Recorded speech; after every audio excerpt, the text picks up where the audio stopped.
Hello friends, कैसे हैं आप सब लोग। तो दोस्तों, आज की वीडियो रहने वाली है इश्यूज इन इंडियन कॉमर्स।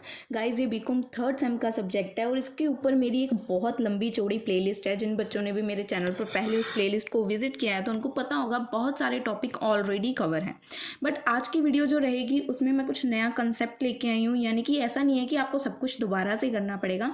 जिन्होंने मेरी पुरानी वीडियो से जो टॉपिक्स कवर कर रखे हैं, प्लीज़ आप उनको करे रखिएगा, उनको चेंज ना कीजिएगा। अगर वो टॉपिक रिपीट इस वीडियो में आते हैं तो आप उनको स्किप करें, ठीक है। आज की वीडियो बेसिकली रहने वाली है पिछले 3 सालों के क्वेश्चन पेपर के ऊपर। पिछले 3 सालों में देखिए, यूनिट 1 के क्वेश्चन पेपर्स में से मैंने चैप्टर्स नोट डाउन किए हैं। 2021 में चैप्टर 2, चैप्टर 3, चैप्टर 4 और चैप्टर 5 से पेपर आया था।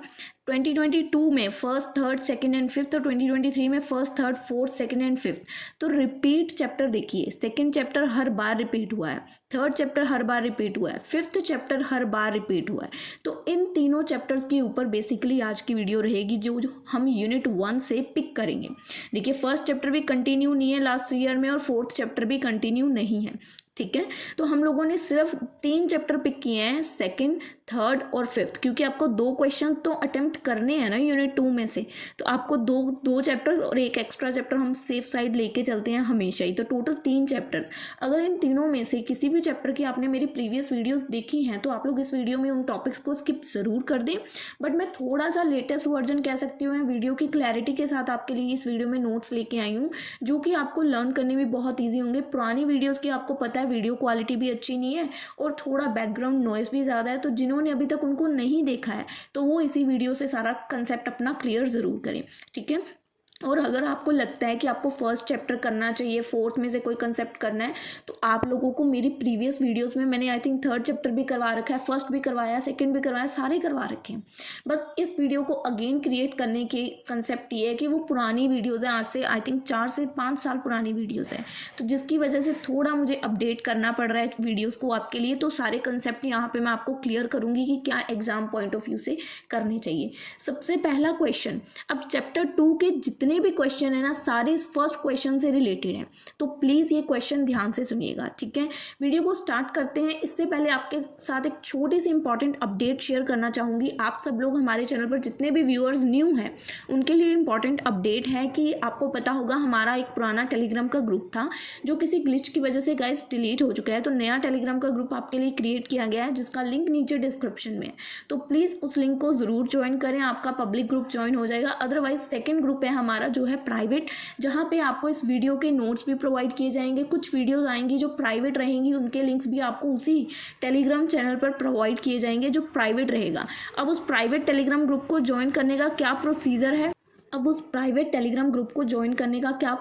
बहुत सिंपल प्रोसीजर है। आपको मेरे चैनल पर एक सब्सक्रिप्शन का ऑप्शन दिखेगा, आपको सिंपली उस सब्सक्रिप्शन के ऑप्शन को ज्वाइन कर लेना है, जो कि 59 रुपीज़ का है, सिर्फ ओनली 59 रुपीज़। वो भी एक ही बार पे करने और आपको सारी वीडियोस का असेस मिल जाएगा, उसके बाद उनके नोट्स मिल जाएंगे।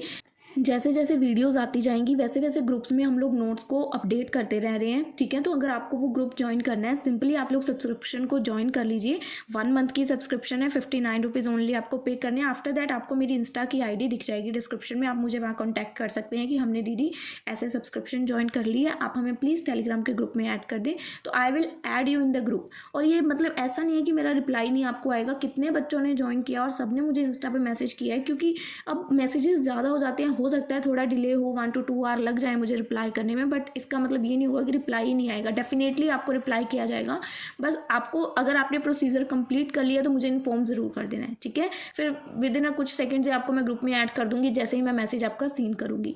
अब चलिए वीडियो की तरफ आते हैं। सबसे पहले हम बात कर रहे हैं चैप्टर 2 का सबसे पहला क्वेश्चन, जो कि 2023 में आया है। अगर आप इस एक क्वेश्चन को अच्छे से समझ लेते हो तो चैप्टर 2 आपका कंप्लीट है।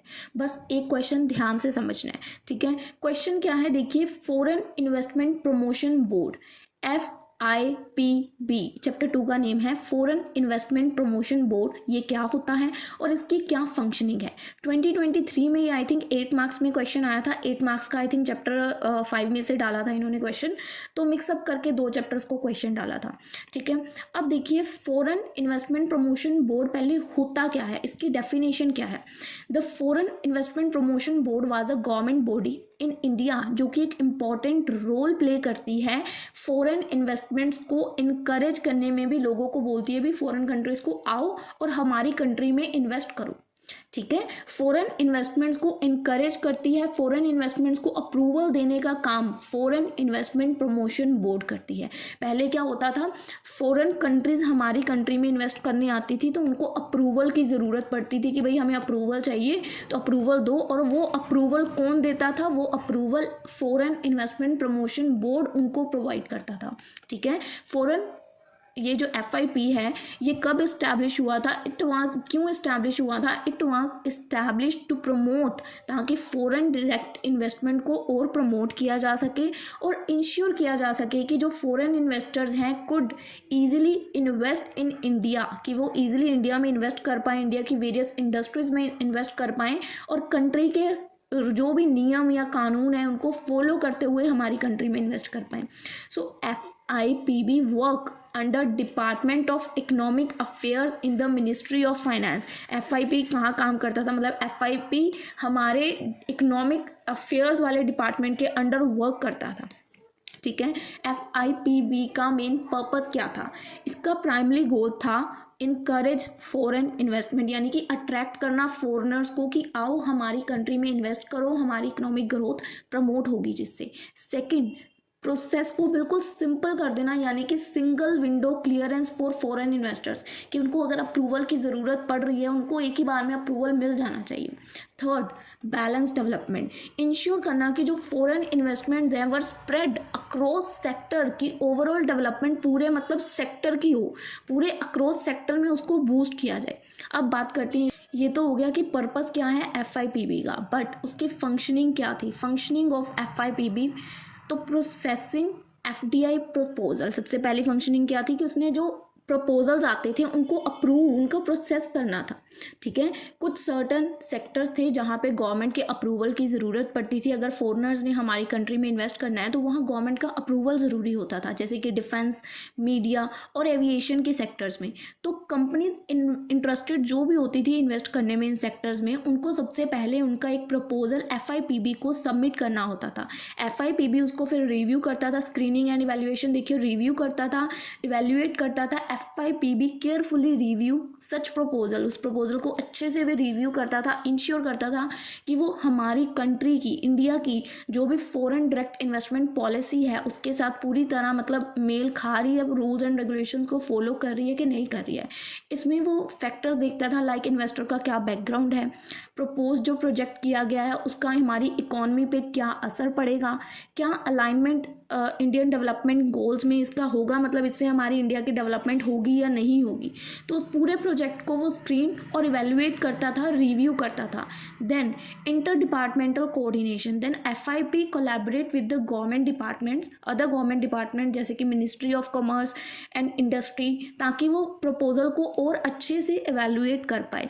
So it sorts input from these out department, ताकि वो इंश्योर कर पाए कि जो भी कंपैरेटिव असेसमेंट्स हैं, डिसीजन मेकिंग्स है, वो मतलब यहाँ इन डिपार्टमेंट से वो और इन्फॉर्मेशन कलेक्ट करता था, उनके साथ कोलैब करता था, कोऑर्डिनेट करता था, उनसे इन्फॉर्मेशन लेता था कि क्या ये हमारी कंट्री के लिए सही है या नहीं है।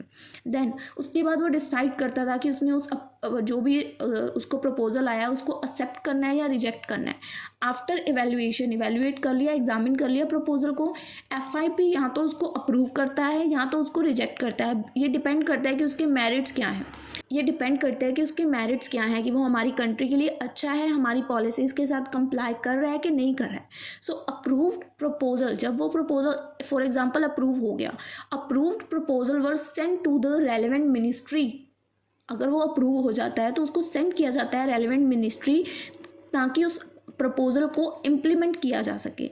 अब पोस्ट अप्रूवल सपोर्ट, पोस्ट मतलब अप्रूव होने के बाद क्या हेल्प की जाती है, the FIP provide guidance to foreign investors after approval, और उनको हेल्प करती है कि वो रेगुलेटरी रिक्वायरमेंट्स के साथ नेविगेट कर पाएँ, यानी कि रूल्स को फॉलो करते हुए ही अपने प्रोजेक्ट को आगे बढ़ाएं।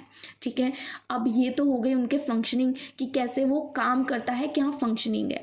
अब बात करते हैं कि बेनिफिट्स क्या हैं इसके FIP के। क्या करता है ये, हमारी इन्वेस्टमेंट के प्रोसेस को ईजी कर देता है, सिंगल विंडो क्लियरेंस सिस्टम के थ्रू ये मतलब फॉरेन इन्वेस्टर्स को ईजिली हैंडल कर लेता है।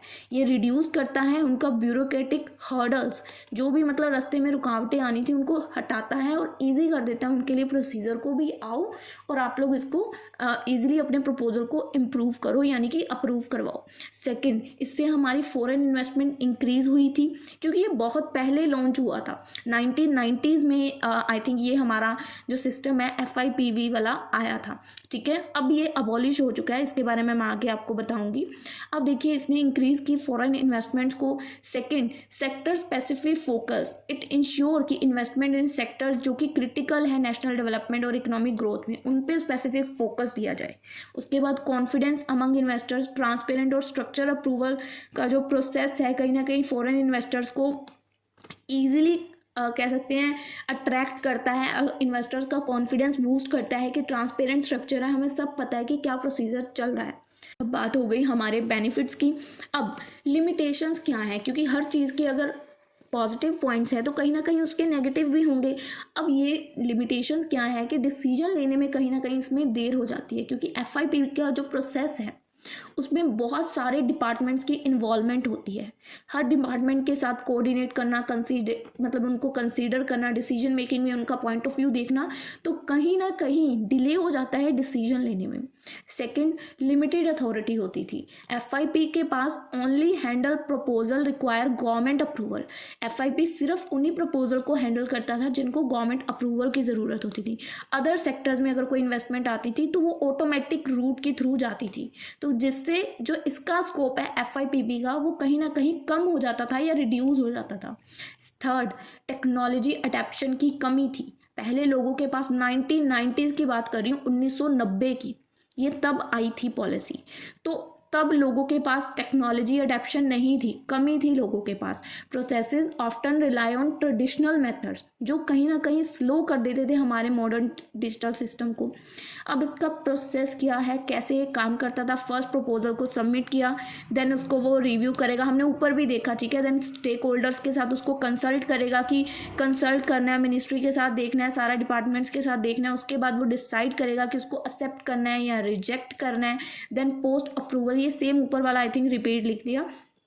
अब अबॉलिशन ऑफ FIP, मैंने बोला 90s में ये लॉन्च हुआ था, और 2017 में 2017 में इसको अबॉलिश यानी कि ख़त्म कर दिया गया। अब आज के टाइम पे FIP जैसा कुछ भी नहीं है। ये 1990 से 2017 तक हमारी कंट्री में चला FIP, बट अब इसको अबॉलिश कर दिया गया। इन 2017 FIPB was abolish by the government of India, ताकि वो जो फॉरेन डायरेक्ट इन्वेस्टमेंट का प्रोसेस है उसको और सिंपलीफाई कर पाएँ। FIPB में कितना लंबा प्रोसेस था जिसकी वजह से अप्रूवल, डिसीजन मेकिंग डिले हो जाती थी। तो जब ये हट गया तो ये भी सारे अप्रूवल्स ऑटोमेटिक रूट में शिफ्ट हो गए, कि ऑटोमेटिक ही सारा प्रोसेस होगा, तो कहीं ना कहीं हमारा प्रोसीजर फास्ट हो गया। So its functions were transfer to individual minister. इसके जो भी, जब ये अबॉलिश हुआ, इसके जो भी काम थे, जो भी इसके फंक्शंस थे, वो ट्रांसफ़र कर दिए गए इंडिविजुअल मिनिस्टर्स और डिपार्टमेंट्स को, जो कि विच नाउ हैंडल्स FDA, जो अब आज के टाइम पे FDA प्रपोजल्स को डायरेक्टली हैंडल कर रहे हैं। सो इस चेंज ने मेक द प्रोसेस फास्टर। इस चेंज का मेन एम क्या था, कि जो भी फॉरेन डायरेक्ट इन्वेस्टमेंट्स आ रही हैं उनके अप्रूवल्स को फास्ट प्रोसीजर दिया जाए, मोर एफिशिएंट, और रिड्यूस रेड टेप यानी कि डिले को कम कर दिया जाए। जो भी नेगेटिव पॉइंट्स आते हैं कि इंडिया में इन्वेस्ट करने से काफ़ी डिले हो जाता है, प्रपोजल जल्दी रिजेक्ट हो जाते हैं, तो इस चीज़ को यहाँ पे क्लियर करना था, ठीक है। अब यहाँ पे ना क्वेश्चन की कंक्लूजन दी गई, आप इसको रीड करेंगे इजीली क्लियर हो जाएगी। अब मैं आपको सेकंड क्वेश्चन पे ले जाने से पहले इसको थोड़ा सा ना एक बार क्वेश्चन को दिखाना चाहूँगी। क्वेश्चन क्या है, देखो, फॉरेन इन्वेस्टमेंट प्रमोशन बोर्ड और उसके फंक्शनिंग, इसमें हमने उसका process, advantage, disadvantage, scope, objective, एक तरह से सब कुछ देख लिया। अब एग्जैक्ट जब आप सेकंड क्वेश्चन देखोगे, क्वेश्चन तो वो डिफरेंट है, उसमें आई थिंक रोल्स वगैरह पूछ रहे हैं, बट आंसर इसी के जैसा है। तो अब आपको आंसर एक ही लर्न करना पड़ेगा, आप चाहे फर्स्ट आंसर लर्न कर लो चाहे सेकंड, आंसर सभी क्वेश्चन में इसके एक ही आना है। देखिए, क्रिटिकली एग्जामिन द रोल और इसकी क्या परफॉर्मेंस है, ठीक है, ये 2021 में आया था। रोल और परफॉर्मेंस की बात कर रहे हैं और एक्सप्लेन इन डिटेल कि FIPB का रोल क्या है और ये कैसे इंकरेज कर रहा है फॉरेन डायरेक्ट इन्वेस्टमेंट्स को। ये 2022 में आया था। एक तरह से यहाँ पे भी रोल पूछ रहे हैं, यहाँ पे भी रोल पूछ रहे हैं। अब इसका आंसर देखो, इसमें कहीं भी फंक्शनिंग नहीं पूछ रहे हैं, बट आंसर एग्जैक्ट ऊपर वाले से मिलता जुलता है। फर्स्ट तो यहाँ पे वही लिखा हुआ है कि इसका मेन क्या है, बेसिक्स के बारे में बताया हुआ है कि ये कैसे आया था, तो आप इंफॉर्मेशन बेसिक लिख सकते हैं। रोल में क्या है, अब आप दिमाग से सोचो, FIPB का क्या रोल था, वो क्या करता था, फॉरेन इन्वेस्टमेंट्स को प्रमोट करता था, है ना। सेकंड, वो अप्रूव करता था फॉरेन डायरेक्ट इन्वेस्ट, पहले तो वो उनको प्रमोट करता है, रोल क्या है, प्रमोट। सेकंड, वो उनको अप्रूव करता था। अकॉर्डिंग टू फर्स्ट क्वेश्चन आपके दिमाग में सेकंड क्वेश्चन बैठना चाहिए, दिमाग लगाओ। FIPB क्या करता था, फॉरेन डायरेक्ट इन्वेस्टमेंट्स को पहले तो प्रमोट करता था। सेकंड, उनके जो प्रपोजल्स आते थे उनको अप्रूव करता था, अप्रूवल्स आते थे। देन चेक करता था कि जो भी अप्रूवल प्रपोजल्स आए हैं, पॉलिसी, जो भी पॉलिसी के साथ वो रेकमेंडेट करने चाहिए इन सेक्टर्स में। नंबर थर्ड, पॉलिसी रेकमेंड करता था, मतलब गवर्नमेंट को एडवाइस करता था कि अब आपको पॉलिसी में ये चेंजेस करने चाहिए, पॉलिसी को न्यू करना चाहिए, ताकि फॉरेन इन्वेस्टर्स ज़्यादा से ज़्यादा अट्रैक्ट हों हमारी इंडिया की तरफ। फोर्थ, इंश्योर करता था कंप्लायंसेस को, यानी कि FIP इंश्योर दैट कि जो फॉरेन इन्वेस्टमेंट्स हैं, FIP क्या करता था, इंश्योर करता था कि जो भी फॉरेनर्स इन्वेस्ट करें वो इंडिया के मतलब लॉ के अकॉर्डिंग मतलब इंडिया में इन्वेस्ट करें और किसी भी नेशनल सिक्योरिटी को हार्म ना करें, पब्लिक इंटरेस्ट को तोड़े ना। जो भी अगर कंट्री हमारे में इन्वेस्ट कर रहा है तो उस चीज़ को सेफ एंड सिक्योर रखना, रूल्स एंड रेगुलेशन को फॉलो करवाना, ये FIPB का वर्क था, रोल था। फिफ्थ, इनकरेज करना बैलेंस ग्रोथ को by channeling investing into various sector, कि FIB कंट्रीब्यूट करता था बैलेंस इकोनॉमिक डेवलपमेंट में, मतलब कि अक्रॉस इंडस्ट्रीज में डेवलपमेंट होनी चाहिए। ये नहीं कि एक ही इंडस्ट्री पे मेन फोकस हो रहा है, बैलेंस करके चलना, सभी सेक्टर्स को एक साथ ग्रोथ करवाना, ठीक है। अब बात करते हैं कि परफॉर्मेंस क्या थी FIPB की, यानी कि क्या अचीवमेंट्स हुई। फर्स्ट, इसने इकोनॉमिक ग्रोथ को फैसिलिटेट किया, FIB ने अप्रूव किया सेवरल लार्ज स्केल इन्वेस्टमेंट, जो कि बहुत मतलब फॉरेन एक्सचेंज से रिलेटेड हैं, हेल्प करती हैं डेवलप इंफ्रास्ट्रक्चर में, मैन्युफैक्चरिंग में, सर्विसेज में। तो FIP की वजह से, क्योंकि फॉरेन इन्वेस्टमेंट अट्रैक्ट हुई, फॉरेन इन्वेस्टमेंट प्रमोट हुई, तो बहुत सारी लार्ज स्केल इन्वेस्टमेंट जिनको फॉरेन एक्सचेंज की ज़रूरत थी, उनको डेवलप होने में मदद मिली। सेकंड, अप्रूवल प्रोसेस बिल्कुल सिंपल हो गया, ठीक है। परफॉर्मेंस की बात करें ना, अचीवमेंट्स क्या है, पहले तो इकोनॉमिक ग्रोथ को फैसिलिटेट किया, सेकंड प्रोसेस इजी हो गया, थर्ड अट्रैक्ट इन्वेस्टमेंट इन स्ट्रेटेजिक सेक्टर्स, इन्वेस्टमेंट्स को अट्रैक्ट किया। FIP सक्सेसफुली इनकरेज FDI इन एरियाज लाइक टेलीकम्युनिकेशन, फार्मास्यूटिकल, जो कि क्रिटिकल ज़रूरी थे इंडिया के डेवलपमेंट के लिए। इसने एक ब्रिज का काम किया गवर्नमेंट और इन्वेस्टर्स के बीच में, पॉलिसी को डेवलप किया। अब क्रिटिसाइज्म क्या थे, यानी कि कह सकते हैं, हमने ऊपर वाले क्वेश्चन में भी देखे, डिसएडवांटेजेस क्या थे, क्यों क्रिटिसाइज किया जा रहा था। पहले तो ब्यूरोक्रेटिक डिले आती थी, अप्रूवल जो है उसमें बहुत लंबा प्रोसीजर था, मल्टीपल मिनिस्ट्रीज, कंसल्टेंसीज, मतलब सारा लंबा प्रोसेस फॉलो करना पड़ता था, जिसकी वजह से डिसीजन हमारा डिले हो जाता था। ट्रांसपेरेंसी की कमी थी, यानी कि डिसीजन मेकिंग प्रोसेस पूरी तरह क्लियर नहीं होता था, ठीक है। उन्होंने अपने कंसर्न्स वगैरह को रखा होता था, पूरी तरह इन्वेस्टर को पता नहीं होता था कि क्या एक्चुअल प्रोसीजर चल रहा है। थर्ड, इसका स्कोप लिमिटेड था। हम ऊपर वाली लिमिटेशंस भी लिख सकते हैं, जैसे कि मॉडर्न टेक्नोलॉजी नहीं थी, ठीक है, हमने वो भी पॉइंट लिखा था ना। यहाँ पे क्या है, लिमिटेड स्कोप था। ओनली हैंडल प्रपोजल, जो कि गवर्नमेंट अप्रूवल्स के लिए। लिमिटेड स्कोप क्यों था, क्योंकि FIP सिर्फ उन्हीं अप्रूव प्रपोजल को देखता था जिनको गवर्नमेंट के अप्रूवल की ज़रूरत होती थी, बाकी सारे ऑटोमेटिक रूट से जाते थे। ओवरलैपिंग फंक्शन, बहुत सारी कन्फ्यूजन, इनएफिशिएंसी, क्योंकि ओवरलैप हो चुकी थी रिस्पॉन्सिबिलिटी, तो ये इसका डिसफंक्शन है या डिसएडवांटेज है। Inconsistency policy implementation, inconsistent policies जो थी फ्रीक्वेंटली चेंज होती रहती थी फॉरेन डायरेक्ट इन्वेस्टमेंट्स की, तो कहीं ना कहीं इन्वेस्टर्स के लिए यहाँ पे अनसर्टेनिटी क्रिएट होती थी, उनको स्ट्रगल करना पड़ता था, हर बार नई पॉलिसी को अडेप्ट करना पड़ता था। Six, failure to address investors challenge, issues like land acquisition, labour law या टैक्स डिस्प्यूट, ये कहीं ना कहीं आज भी अनरिजॉल्व है, इनको सॉल्व ही नहीं किया गया। तो यहाँ पे जो भी इन्वेस्टर्स को चैलेंजेस देखने पड़ते थे, उनको सॉल्व करने में हमारा ये जो सिस्टम है ये फेल रहा, कि इन्वेस्टर्स को जो भी चैलेंजेस फेस करने पड़ रहे हैं आप उनको सॉल्व करो, उन चैलेंजेस को कम करो कि इन्वेस्टर्स ज़्यादा से ज़्यादा आए, है ना। उसके बाद relevance of FIP in a changing global economy. Relevance क्या था कि FIPB का क्या बोल सकते हो रोल था कि चेंजिंग इकोनॉमिक इकॉनमी में, ग्लोबल इकॉनमी में आउटडेटिंग मैकेनिज्म, यानी कि ना डिजिटल एज FIP किस पे रिलाई कर रहा था, FIP rely on traditional bureaucratic method जो कि स्लो था, इनएफिशिएंट था। अगर हम उसको ऑटोमेटेड से कंपेयर करें, ऑनलाइन से कंपेयर करें तो वो इनएफिशिएंट और बहुत स्लो था। फर्स्ट रेलेवेंस क्या है, outdating mechanism. Second, rise of automatic route. कुछ टाइम बाद बहुत सारे सेक्टर्स ने ओपन किया FDI को अंडर ऑटोमेटिक रूट, और FIPB को कोई पूछ ही नहीं रहा था। FIPB की वैल्यू ही खत्म हो रही थी, उसका स्कोप धीरे धीरे कम होता जा रहा था क्योंकि उसका प्रोसीजर आउटडेटेड था, मैकेनिज्म आउटडेटेड था। Third, global competition. Other countries बहुत तेज़ी से ग्रो कर रही थी, जहाँ पे ट्रांसपेरेंट अप्रूवल के प्रोसीजर थे ऑनलाइन हो रहे थे, और वहीं पे FIPB को डेफिनेटली स्ट्रगल करना पड़ रहा था क्योंकि वो सिंपल सा पुराना सा कोई कह सकते हैं घिसा पिटा अपना प्रोसीजर फॉलो कर रहे थे और खुद को दुनिया की दारी के अकॉर्डिंग ढाल नहीं रहे थे।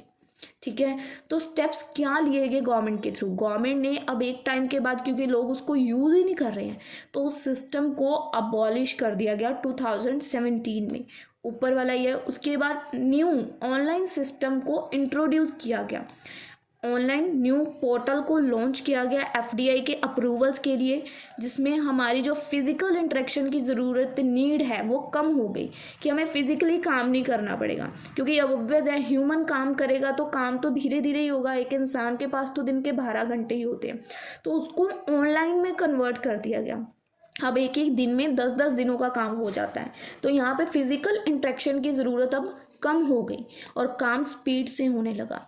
Third, sector specify approvals. Ministry specialise कि different sectors now handle proposal directly, कि मतलब हर जिस फील्ड के रिलेटेड वो प्रपोजल है उसका डायरेक्ट एक सेक्टर बना दिया गया कि ये सेक्टर इन प्रपोजल्स को हैंडल करेगा, तो जिससे एफिशिएंसी और अकाउंटेबिलिटी, अब वही फैक्टर मतलब वही सेक्टर उस प्रपोजल के लिए जवाबदेह होगा जिसको उसकी ड्यूटी दी गई है। ठीक है, अब FIP जब अबॉलिश हुआ तो उसका क्या असर पड़ा, FIPB के अबॉलिश होने के बाद अप्रूवल्स फास्टली अप्रूव होने लगे, ट्रांसपेरेंसी और बढ़ गई, फॉरेन इन्वेस्टर्स को और एक बूस्ट मिला कि अब हमें कोई एक प्रोसीजर नहीं देखना पड़ेगा, ऑनलाइन के थ्रू सब कुछ है, तो वो ज़्यादा इन्वेस्ट करने लगे। रेड टेप जो है वो रिड्यूस हो गई, यानी कि डिसेंट्रलाइज जो अप्रूवल का प्रोसेस जो है वो डिसेंट्रलाइज यानी कि ख़त्म हो गया। गवर्नमेंट ने एक सिंप्लीफाइड सिस्टम लॉन्च कर दिया, तो फॉरेन इन्वेस्टर्स के लिए ईजी हो गया कि हम बिजनेस इंडिया में ईजिली कर सकते हैं। तो रेड टेप जो एक कह सकते हैं ना रेड लाइन थी फॉरेन इन्वेस्टर्स के लिए कि उनको आना है तो एक प्रोसीजर फॉलो करना है, वो ख़त्म हो गई। तो यहाँ पे कंक्लूजन दी गई एक मिक्स लेगेसी की, मिक्स लेगेसी यानी कि जहाँ पे FIPB आया भी और आफ्टर दैट उसका धीरे धीरे कैसे काम ख़त्म होता गया, उसका स्कोप कम होता गया और धीरे धीरे वो कैसे अबॉलिश हो गया, यानी कि एकदम से गायब हो गया, ख़त्म हो गया। ठीक है, उसके बाद कैसे न्यू सिस्टम आया, सब कुछ आप यहाँ पे बता सकते हो। नेक्स्ट क्वेश्चन, ऑटोमेटिक रूट के बारे में बता रहे हैं। अब ऊपर वाले क्वेश्चन में हमने अभी देखा ना ऑटोमेटिक रूट यानी कि ऑनलाइन सिस्टम ले आए, तो अब 5 मार्क्स में क्वेश्चन पूछा गया है कि automatic route for foreign investment के बारे में आप क्या जानते हो। ऑटोमेटिक रूट क्या है, एक सिंपल और स्ट्रीमलाइन प्रोसेस है जिसके थ्रू फॉरेन इन्वेस्टर्स इन्वेस्ट कर सकते हैं इंडिया में विदाउट किसी अप्रूवल की नीड के। ठीक है, किसी अप्रूवल की उनको ज़रूरत नहीं है। इसको डिज़ाइन इस तरह से किया गया है कि FDI फॉरेन डायरेक्ट इन्वेस्टमेंट्स को ज़्यादा से ज़्यादा अट्रैक्ट करे। इसको डिज़ाइन इस तरह से किया गया है कि फॉरेन डायरेक्ट इन्वेस्टमेंट्स को ज़्यादा से ज़्यादा अट्रैक्ट करे, रिड्यूस करे ब्यूरोक्रेटिक हर्डल्स को, और जो भी इसका प्रोसेस है उसको ईजी बना दे। ठीक है, ऑटोमेटिक रूट क्या है, ऑटोमेटिक रूट में फॉरेन इन्वेस्टमेंट डायरेक्टली इन्वेस्ट कर सकते हैं स्पेसिफिक सेक्टर्स में। ठीक है, बिना अप्रूवल के इन्वेस्टमेंट जो है उनकी गाइडलाइंस के अकॉर्डिंग जो भी RBI ने सेट की हैं रूल्स उसके अकॉर्डिंग ही हो पाएंगी, क्योंकि ऑनलाइन में मिस्टेक कम होती है। इन्वेस्टर्स को सिर्फ नोटिफाई करना है RBI को कि सर्टेन टाइम में कि हम इन्वेस्टमेंट कर रहे हैं, सिंपल प्रोसीजर रहेगा। तो ये जो सिंपलेस्ट रूट बनाया गया है ये एप्लीकेबल है बहुत सारी इकॉनमीज़ के लिए। सो लोग इसी को प्रेफर कर रहे हैं फॉरेन कंपनीज और इंडिविजुअल्स कि हमने इसी को प्रेफर करना है। इसके फीचर्स क्या हैं, कोई अप्रूवल की ज़रूरत नहीं है, रूल्स एंड रेगुलेशन गाइडलाइंस के अकॉर्डिंग ये काम करता है, प्रोसीजर इसका फास्ट है, इसकी कवरेज बहुत ज़्यादा है, बहुत सारे सेक्टर को ये कवर करता है। Post investment reporting, after making the investment foreign investors को रिपोर्ट फाइल करनी पड़ती है आरबीआई के साथ, और अपना जो भी रिकॉर्ड है कि हमने ये इन्वेस्टमेंट की है, ये हमारा रिकॉर्ड है, इसको मेंटेन कर ले। तो यहाँ पे आपको एग्जांपल्स दी गई हैं, examples of sectors under automatic root, जैसे कि फर्स्ट है मैन्युफैक्चरिंग सेक्टर, 100% एफडीआई अलाउड है बहुत सारे मैन्युफैक्चरिंग इंडस्ट्रीज में, जैसे ऑटोमोबाइल्स, इलेक्ट्रॉनिक्स, टेक्सटाइल। उसके बाद ई कॉमर्स में, फिर रीन्यूएबल एनर्जी में एफडीआई परमिटेड रीन्यूएबल एनर्जी, तो सब जगह पे इसको अलाउ कर दिया गया। इसकी कुछ एग्जांपल्स बताई हैं, ठीक है। उसके बाद बेनिफिट्स क्या हैं, बेनिफिट्स क्या हुए ऑटोमेटिक रूट के आने के, इनकरेज हुआ ब्यूरोक्रेटिक, देखो हेडिंग्स सेम रिपीट हो रही हैं, foreign investment, reduce bureaucratic delay, economy को बूस्ट मिला, improve ease of doing business, यानी कि काम करना इजी हो गया, इंडिया की रेपुटेशन और बनी, बिजनेस फ्रेंडली हो गया, ठीक है। लिमिटेशन क्या है, रिस्ट्रिक्टेड सेक्टर्स हैं, अभी भी कुछ रिस्ट्रिक्टेड सेक्टर्स हैं, सेंसिटिव सेक्टर्स हैं, लाइक डिफेंस, टेलीकम्युनिकेशन, मीडिया, जो कि फुल्ली कवर नहीं हुए हैं ऑटोमेटिक रूट के अंदर, बट इनको अभी भी गवर्नमेंट के अप्रूवल की ज़रूरत पड़ती है, बट कह सकते हैं थोड़ा कम हो चुका है। कंप्लायंस चैलेंजेस, इन्वेस्टर्स को स्ट्रिक्टली एफडीआई के रूल्स के साथ कंप्लाई करना पड़ेगा, otherwise government will take a strict action against them, ठीक है। उसके बाद सेक्टर स्पेसिफिक कैप्स, यानी कि कुछ सेक्टर्स ऐसे हैं जहाँ पे एफडीआई फॉरेन डायरेक्ट इन्वेस्टमेंट को अलाउ किया जाता है, पर सिर्फ एक सर्टेन परसेंटेज तक, ठीक है, यानी कि लिमिटेड फॉरेन ओनरशिप और कंट्रोल वहाँ पे दिया जाता है कि हम फॉरेनर्स को ज़्यादा कंट्रोल नहीं दे सकते। तो यहाँ पे क्वेश्चन की कंक्लूजन है, 5 मार्क्स का क्वेश्चन, आप इसको इजीली कवर अप कर लेंगे। Next chapter make in India, इसके ऊपर मेरी बहुत सारी ऑलरेडी प्रीवियस वीडियो हैं, मेक इन इंडिया क्या है, कैसे काम करता है, ठीक है, के ऊपर हमारी ऑलरेडी वीडियोस हैं, बट अगर किसी ने उनको नहीं देखा है तो आई वुड प्रेफर कि आप इसी वीडियो में देख लें। अगर देख रखी हैं then no need to see this, ठीक है। अब मेक इन इंडिया क्या है और इसके मेजर ऑब्जेक्टिव्स क्या है। पहली बात, मेक इन इंडिया किसने लॉन्च किया था, मोदी जी ने। मेक इन इंडिया किसने लॉन्च किया था, मोदी जी ने, mister prime minister Narendra Modi, ठीक है। कब लॉन्च किया गया था, 25 सितंबर 2014, 25 सितंबर 2014 को प्राइम मिनिस्टर नरेंद्र मोदी ने इसको लॉन्च किया था, ठीक है। इसका मेन ऑब्जेक्टिव क्या है, मेक इन इंडिया का मेन ऑब्जेक्टिव है कि मेक इन इंडिया चीज़ें बने, यानी कि पहले हमारे यहाँ क्या होता था, मेक इन चाइना के सारे प्रोडक्ट होते थे, पर मोदी जी ने क्या बोला कि इंडिया में प्रोडक्ट बनेंगे, वही प्रोडक्ट पूरी दुनिया यूज़ करेगी। इंडिया को एक मैन्युफैक्चरिंग हब बनाना, ये मोदी जी का मेन पॉइंट था कि मैन्युफैक्चरिंग जो है वो बाहर से ना आके इंडिया खुद मैन्युफैक्चर करे, पूरी दुनिया में उसको एक्सपोर्ट इंपोर्ट करे, ठीक है। तो main objective of this initiative is to transform India into a global manufacturing hub, कि इंडिया एक मैन्युफैक्चरिंग हब बने, चाइना के प्रोडक्ट हर जगह यूज़ ना हो, इंडिया के हों। सो जहाँ पे प्रोडक्ट्स मेड और मैन्युफैक्चर बनाए और मैन्युफैक्चर हमारी कंट्री के अंदर ही जाएंगे। सो इसका मेन एम क्या था कि इंडिया को प्रमोट करना एज अ डेस्टिनेशन जहाँ पे इन्वेस्टमेंट भी हो और इनोवेशन भी हो, जिसका मेन फोकस था कि इंडिया का मैन्युफैक्चरिंग सेक्टर जो है वो बूस्ट करे, इंडिया में लोग ज़्यादा से ज़्यादा मैन्युफैक्चरिंग करें। इसका बाय इनकरेजिंग बोथ डोमेस्टिक और international companies to manufacture their product, मतलब इंटरनेशनल कंपनीज और डोमेस्टिक दोनों कंपनीज को ये इनकरेज कर रहे थे मोदी जी कि आओ और इंडिया में रह के अपने प्रोडक्ट्स को मैन्युफैक्चर करो, इंडिया में लेबर भी सस्ती है, इंडिया में सामान भी सस्ता है, इंडिया में manufacture made in India product launch करो। सो जिसकी वजह से हमारी इंडिया की इकोनॉमिक ग्रोथ बूस्ट हुई, नई नई नौकरियां आई, ग्लोबल कंपटीशन और बढ़ा, कॉम्पिटिटिव हो पाए हम।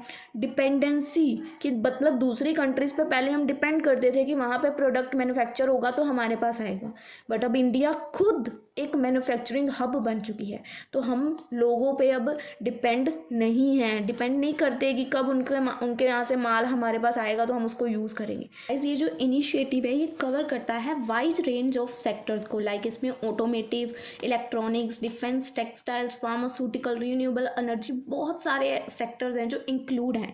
इसका एम क्या है कि इसने कंट्री के इंफ्रास्ट्रक्चर को इम्प्रूव करना है और एक सस्टेनेबल इंडस्ट्रियल ग्रोथ को प्रमोट करना है जो सस्टेनेबल हो, टिकाऊ हो। ठीक है, तो की ऑब्जेक्टिव्स क्या है मेक इन इंडिया को लाने के? फर्स्ट, प्रमोट डोमेस्टिक मैन्युफैक्चरिंग, कि इंडिया के लोग इंडिया में ज़्यादा से ज़्यादा मैन्युफैक्चरिंग, डोमेस्टिक इंडिया की मैन्युफैक्चरिंग। फर्स्ट, इंडिया के लोग इंडियन मैन्युफैक्चरिंग करें, और सेकंड है फॉरेन बंदे आके यहाँ पे मैन्युफैक्चरिंग करें, दैट इज इंटरनेशनल मैन्युफैक्चरिंग, वो भी आगे आएगी। One of the primary objective of make in India to boost domestic manufacturing in India.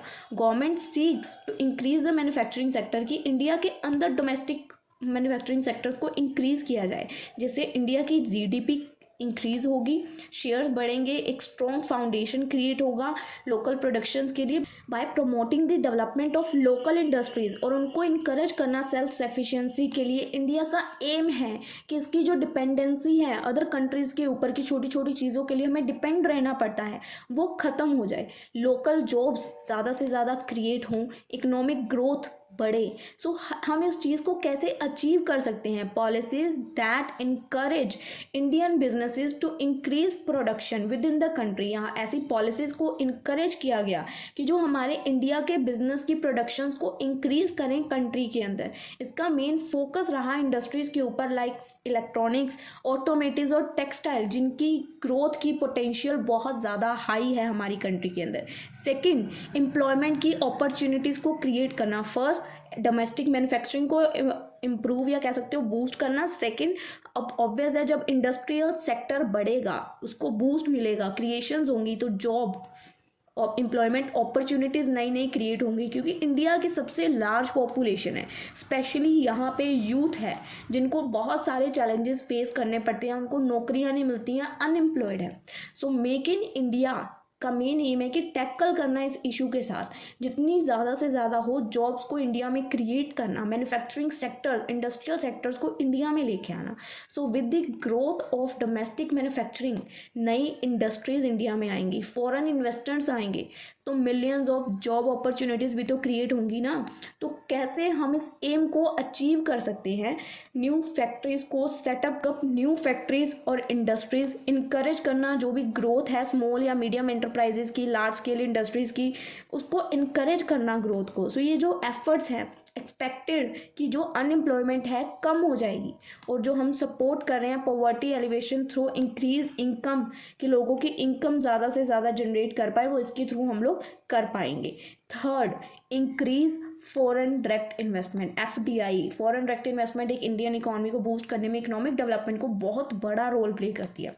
So make in India attract करती है ग्लोबल कंपनीज़ को, ज़्यादा से ज़्यादा अट्रैक्ट करने का ट्राई करती है, ज़्यादा से ज़्यादा इन्वेस्टर्स हमारी कंट्री में आएँ, इन्वेस्ट करें, अपने प्रोडक्शन सेटअप्स लगाएं, इंडिया में अपने नई नई मैन्युफैक्चरिंग कंपनीज खोलें। सो ये उनको फेवरेबल इन्वेस्टमेंट के क्लाइमेट ऑफर करती है, उनको टैक्स इंसेंटिव्स देती है, उनके लिए बिजनेस के रूल्स को और सिंपल कर देती है। भाई आओ, आपको हमारी कंट्री में कोई दिक्कत नहीं होगी। सो इसका मेन एम है क्या एक्चुअल में? इनका मेन एम क्या है कि इंडिया को एक अट्रैक्टिव प्लेस बनाना है, यहाँ पे उनको टैक्स भी कम लगेगा, बिजनेस के रूल्स और सिंपल कर दिए गए फॉरेनर्स के लिए, ताकि वो ज़्यादा से ज़्यादा यहाँ आके अपने बिजनेस को एक्सपेंड करें या यहाँ पे उस पर पैसों में इन्वेस्ट करें।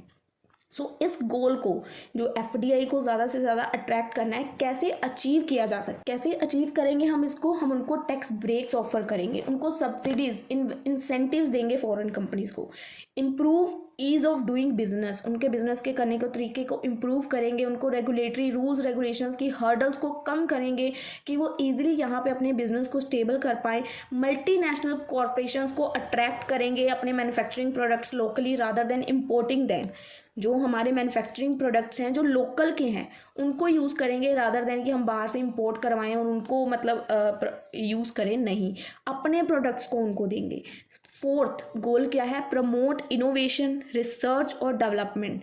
फोर्थ एम क्या है कि इन्होंने प्रमोट करना है इनोवेशन, नई नई क्रिएटिविटी, रिसर्च और डेवलपमेंट को। सो इनोवेशन कहीं ना कहीं इंडस्ट्रियल कंट्री की इंडस्ट्रियल सक्सेस के लिए बहुत ज़रूरी है। सो अगर देखा जाए तो इनोवेशन कंट्री की सक्सेस के लिए बहुत ज़रूरी है। So through make in India government emphasize करती है कि जो भी टेक्नोलॉजिकल इनोवेशन है, रिसर्च एंड डेवलपमेंट है वेरियस सेक्टर्स में, जैसे इलेक्ट्रॉनिक, रिन्यूएबल एनर्जी या डिफेंस सेक्टर्स में, उसको इम्प्रूव किया जा सके, लोग ज़्यादा से ज़्यादा उस पर क्रिएटिविटी करें।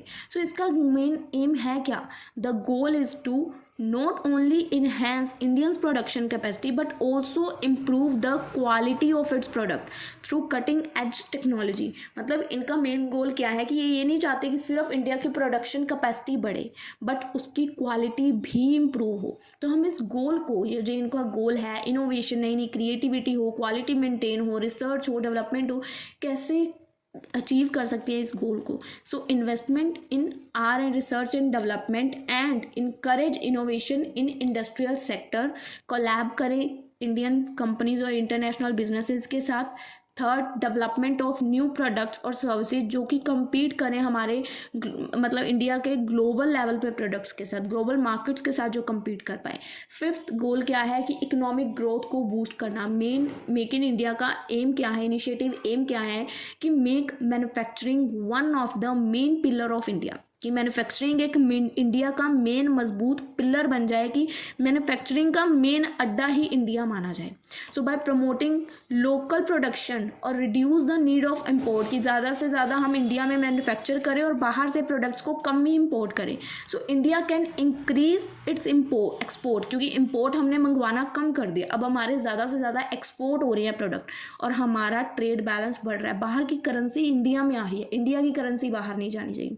So this in turn will contribute to the higher GDP growth as manufacturing has a direct positive impact on the economy। So इसको encourage कैसे अचीव कर सकती हैं गाइस? देखिए ऐसे ही बहुत सारे पॉइंट्स हैं।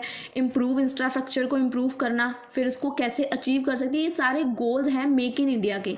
सस्टेनेबिलिटी और ग्रीन मैन्युफैक्चरिंग, यानी कि इन्वायरमेंट फ्रेंडली, जिसको आप बोल सकते हो कि ऐसी कंपनीज को क्रिएट करना या इंडस्ट्री सेटअप करना जो इन्वायरमेंट फ्रेंडली हो। ठीक है, तो यहाँ पे आप उसकी बात कर सकते हो। फिफ्थ, ग्लोबल कॉम्पिटिटिवनेस को इन्हेंस करना, ये इनका मेन गेम जो बोल सकते हो एम है, इसको कैसे आप अचीव कर सकते हो। उसके बाद मेजर फोकस किन सेक्टर्स के ऊपर है मेक इन इंडिया का? ऑटोमोबाइल्स के ऊपर। ऑटोमोबाइल इंडिया एक one of the largest manufacturer है, like cars, two wheelers. So make in India का एम है कि चीज़ को बूस्ट करना, ऑटो इंडस्ट्री को फर्दर इस्टेब्लिश इट एज इसको ग्लोबल हब की तरह इस्टेब्लिश करना। सो मेक इन इंडिया का सेकंड मेन फोकस किसके ऊपर है? इलेक्ट्रॉनिक्स के ऊपर। जो इंडिया में इंपोर्ट होते हैं significant portion of electronics, so initiate focus है कि इंडिया में ही वो इलेक्ट्रॉनिक बने। जो इलेक्ट्रॉनिक्स हम बाहर से मंगवाते हैं प्रोडक्ट, वो बाहर से ना आके इंडिया में ही अगर मैन्युफैक्चर होने शुरू हो जाए, मेजर हब इन चीज़ों का इंडिया ही बन जाए, तो इनका मेन फोकस यहाँ है। थर्ड फोकस टेक्सटाइल और गारमेंट्स के ऊपर। India is one of the world largest textile producer, यानी कि कपड़ा का व्यापारी, garments. So make in India encourage करता है ग्रोथ इन सेक्टर्स के अंदर। ठीक है। Fourth, defence manufacturing bye promoting domestic production of defence के इक्विपमेंट। सो इंडिया रिड्यूस कर सकता है अपनी डिपेंडेंसी को, कि फॉरेनर्स हमें सप्लाई करेंगे मिलिट्री गुड्स वगैरह, तो ही हम हमारी फौज को वो चीज़ें प्रोवाइड कर पाएंगे। नो, डिफेंस मैन्युफैक्चरिंग भी इंडिया में प्रमोट की जा रही है। मेन फैक्टर्स जिस पे फोकस करें। Fourth, renewable energy. इंडिया का एम है कि जो global leaders in clean energy technological और पर्टिकुलरली सोलर और वाइड पावर, यानी कि जो सोलर सिस्टम यहाँ पे इनेबल किए जा रहे हैं, रीन्यूएबल एनर्जी जो है वो इंडिया में ही आए। ठीक है, इंडिया में ही क्लीन टेक्नोलॉजिकल एनर्जी को क्रिएट किया जाए। सिक्स्थ, फार्मास्यूटिकल और biotechnology. India is known as pharmacy of the world. India में ही मेन फार्मास्यूटिकल्स इंडिया में ही पाए जाते हैं। तो the initiative seeks to boost, इन्होंने क्या इनिशिएटिव लिया कि इन्होंने बूस्ट करना है फार्मास्यूटिकल मैन्युफैक्चरिंग को ज़्यादा से ज़्यादा। सेवंथ, मेन फोकस कंस्ट्रक्शन और इंफ्रास्ट्रक्चर के ऊपर की अर्बनाइजेशन नीड्स बेटर इंफ्रास्ट्रक्चर, और इसमें रोड्स, रेलवेज, हाउस सब पे ध्यान दिया जाएगा। Eighth, food processing. India is one of the largest producer of agriculture product. So यहाँ पे huge potential है food processing industries की, क्योंकि एग्रीकल्चर पे ही आज से पहले 80% इंडियंस जो है वो जीते थे. अगर मैंने आपको तो नहीं चलो करवाया, 5th सेम की इंडियन इकोनॉमी सब्जेक्ट है उसमें करवाया है. एक चीज़ पता होनी चाहिए कि आज से जब हमारा देश आज़ाद हुआ था 1947 में, उससे पहले यहाँ पे ब्रिटिश राज होता था. और ब्रिटिश ने हमारे इंडिया पे 200 साल राज किया था. और वो क्या चाहते थे कि इंडिया सिर्फ एक ना एग्रीकल्चर वाला ही मतलब फील्ड बन के रह जाए, यहाँ पे सिर्फ लोग खेती बाड़ी पे ही निर्भर रहें. ठीक है, तब लोगों पे बहुत ज़्यादा टैक्सेस लगाए जाते थे ब्रिटिश गवर्नमेंट के द्वारा. तो यहाँ पे लोग 80% से ज़्यादा लोग एग्रीकल्चर से ही अपने घर बार चलाते थे. तो यहाँ पे एग्रीकल्चर की मैन्युफैक्चरिंग सबसे ज़्यादा one of the largest producer India ही है. और इसको यही बनाए रखना भी एक मेक इन इंडिया का मेन फोकस था, क्योंकि खाने पीने के लिए हम अदर कंट्रीज़ पे डिपेंड नहीं कर सकते. इंडिया के फूड की नीड्स, क्योंकि यहाँ पे लार्ज पॉपुलेशन भी है, तो वो इंडिया से ही कंप्लीट होनी चाहिए. So one of the largest producer of agriculture product. अब हमारे इंडिया के बहुत सारे एग्रीकल्चर प्रोडक्ट्स बाहर की कंट्रीज़ में एक्सपोर्ट होते हैं. सो यहाँ पे ह्यूज पोटेंशियल है फूड प्रोसेसिंग इंडस्ट्रीज़ की. नेक्स्ट, मेक इन इंडिया ने क्या क्या अचीवमेंट्स की इन इनिशिएटिव्स के through. First, FDI foreign direct grow हुए, जॉब ज़्यादा से ज़्यादा क्रिएट हुई, ग्लोबल कॉम्पिटिटिव बढ़ा, इंफ्रास्ट्रक्चर इम्प्रूव हुआ, एक्सपोर्ट ज़्यादा से ज़्यादा बढ़े, इंक्रीज हुए. चैलेंजेस क्या आए? Land acquisition issue. Make in India में सबसे पहला काम क्या था? लैंड की ज़रूरत थी. कोई भी फैक्ट्री सेटअप करनी है, एग्रीकल्चर लैंड लगाना है, तो सबसे पहले ज़मीन चाहिए भाई. बिना ज़मीन के फैक्ट्रियाँ कैसे, इंडस्ट्रियाँ कैसे खड़ी होंगी? तो लैंड एक्विजिशन का इशू आया. Second, bureaucratic delay. जो प्रोसेस होता था, गवर्नमेंट के अप्रूवल चाहिए, ये चाहिए, वो चाहिए, रूल्स को फॉलो करो, वो बहुत लंबा था. Third, labour law complexity. India में आउटडेटेड लेबर के कानून थे, जो इसकी वजह से इंडस्ट्रीज़ के लिए डिफ़िकल्ट था हायर करना किसी को और फायर करना. फोर्थ, ग्लोबल कंपटीशन बहुत बढ़ चुका था, तो कुछ यहाँ पे चैलेंजेस भी फेस करने पड़े. देन नेक्स्ट है इस क्वेश्चन का कंक्लूजन. एक और क्वेश्चन है कि मेजर टारगेट क्या एरियाज थे मेक इन इंडिया के कैंपेन के.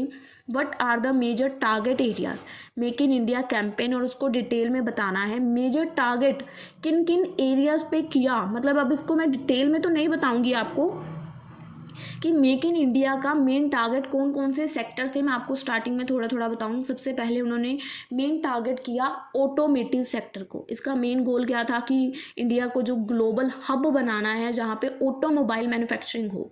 ठीक है, इंपोर्ट एक्सपोर्ट, प्रोडक्शन और एक्सपोर्ट को इंक्रीज करना व्हीकल्स की. क्यों इंपॉर्टेंट था? क्योंकि ऑब्वियस है इंडिया एक one of the largest customers थी जो ऑटोमोबाइल्स को लेती थी ग्लोबली. सो ऑटोमेटिव इंडस्ट्रीज बहुत बड़ा कंट्रीब्यूट कर सकती थी इंडियन इकोनॉमी में. ठीक है, फर्स्ट मेक इन इंडिया का पॉइंट था कि इसको लेके आना. मेक इन इंडिया के मेन जो टारगेट थे ना, उन एरियाज़ को यहाँ पे हमने डिस्कस करना है. फर्स्ट टारगेट था ऑटोमेटिव सेक्टर को. क्यों ये इंपॉर्टेंट था?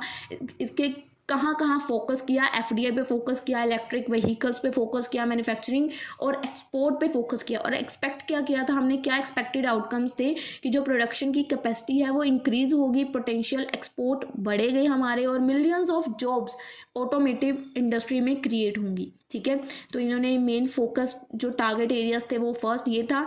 सेकंड, इलेक्ट्रॉनिक और HDIT हार्डवेयर में इनका मेन फोकस था. मेन फैक्टर्स थे टारगेट, जिसको बोल सकते हो फैक्टर्स थे. टारगेट फैक्टर्स में इलेक्ट्रॉनिक्स और IT हार्डवेयर था मेक इन इंडिया के. इसका गोल क्या था कि जो इंडिया की पोजीशन है global leader in the manufacturing of electronics, smartphone, IT hardware, उसको इम्प्रूव करना. क्यों ये इंपॉर्टेंट था? क्योंकि India's demand for electronics, particularly mobile phone, computers, ये बहुत ज़्यादा बढ़ रही थी. एकदम से लोग हर चीज़ में mobile, online working, computer system ये मानने लग गए थे. और इन सब गैजेट्स को बाहर से इंपोर्ट करवाना, तो गवर्नमेंट ने ये चीज़ बोला भाई हम ये चीज़ बर्दाश्त नहीं करेंगे. इलेक्ट्रॉनिक गैजेट्स की अगर ज़रूरत है तो उनको इंडिया में ही मैन्युफैक्चर किया जाएगा. तो ये सेकंड फैक्टर था जिसके ऊपर उनका मेन फोकस था. की फोकस वाले एरियाज यहाँ पे बताए गए हैं, बिल्कुल बेसिक चीज़ें बताएंगी है, बहुत ईजी वर्डिंग में लिखा गया. थर्ड, कहाँ पे फोकस किया? टेक्सटाइल और गारमेंट्स पे, कि इंडिया में ही कपड़े बनने चाहिए, गारमेंट्स हमारे इंडिया में ही मैन्युफैक्चर होने चाहिए. हेडिंग्स हमने ऊपर देखी हैं, उसको बस डिटेल में यहाँ पे एक्सप्लेन किया है. ठीक है। फोर्थ कि डिफेंस मैन्युफैक्चरिंग के जो प्रोडक्ट हैं वो इंडिया में, ये पॉइंट्स देखो हेडिंग्स हमने ऊपर वाले क्वेश्चन में भी देखी हैं, रिपीट हैं तो मैं नहीं डिटेल में जाऊंगी, वीडियो बहुत लंबी हो जाएगी। डिफेंस मैन्युफैक्चरिंग में मेक इन इंडिया ने बहुत मतलब मेन फैक्टर था जिस पे इन्होंने टारगेट किया। डिफेंस मैन्युफैक्चरिंग पे गोल क्या था कि जो डिफेंस के रिलेटेड जो भी इक्विपमेंट होते हैं वो इंडिया में ही बनाए जाएं, ठीक है। क्यों इंपॉर्टेंट था? क्योंकि हमें जब भी हमारे फौजी भाइयों के लिए या पुलिस ऑफिसर्स के लिए कोई भी डिफेंस के इक्विपमेंट की ज़रूरत है तो हम बाहरली कंट्रीज़ का मुंह तकते थे कि भाई हमें ये इक्विपमेंट सेंड करो। क्यों?